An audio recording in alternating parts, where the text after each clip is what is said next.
ମୁଁ ତ ଏତେ କିଛି ଜାଣିନି ଯେତିକି ଜାଣିଛି ସେତିକି ମଧ୍ୟ ଟିକେ ଭୁଲ ହେଲେ ମଧ୍ୟ ମତେ କ୍ଷମା କରିବେ।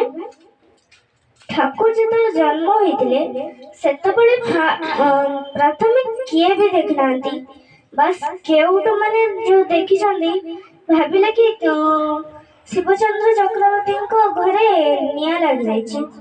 ଏମିତି ଭାବି ଯେତେବେଳେ ଗଲେ ସେ ଦେଖିଲେ କି ନିଆଁ ନାହିଁ, ସେଇଟା ଯୋଉ ଜନ୍ମ ହେଇଥିଲେ ଠାକୁର ତାଙ୍କ ଦେହରୁ ବାହାରୁଥିଲା ଜ୍ୟୋତିଟା।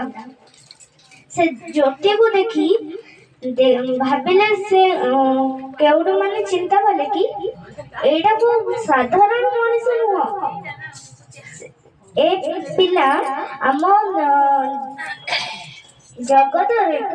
ଜଗତରେ ବଡ ହେବ ଆଉ ଯାହା କହିଥିଲେ ତାଙ୍କେ ସେଇଆ ହିଁ ହେଲା। କାହିଁକି ନା ସେ ମହାପୁରୁଷ ଆମକୁ ମାୟାକୁ ଯୋଉ ମାୟାର ସଂସାର ଅଛି ତାଠୁ ଛଡେଇବା ପାଇଁ ଆଣିଛନ୍ତି। ମାୟାରୁ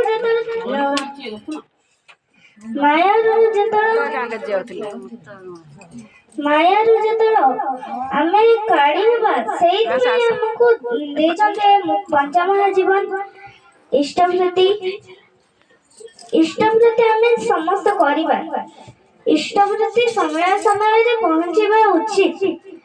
ଯଦି ଆମେ ପହଞ୍ଚୁଛନ୍ତି ତାହେଲେ ଆମର ପଞ୍ଚମହାଜୀବନଟା ସାର୍ଥକ ହେବ। ଆଉ ଯୋଉ ପଡୋଶ ଥାଉଛନ୍ତି ତାଙ୍କୁ ମଧ୍ୟ ଆମେ ଠାକୁରଙ୍କ ବିଷୟରେ କହିବା, ତାଙ୍କୁ ଉତ୍ସାହିତ କରିବା। ଉତ୍ସାହିତ କଲେ ସେମାନେ ମଧ୍ୟ ଠାକୁରଙ୍କ ଦୀକ୍ଷା ନେବେ ଓ ଠାକୁରଙ୍କ ଦୀକ୍ଷା ନେଲେ ଆମର ମଙ୍ଗଳ ହବ ଆଉ ଆମେ ହିଁ ଉନ୍ନତି ହବା।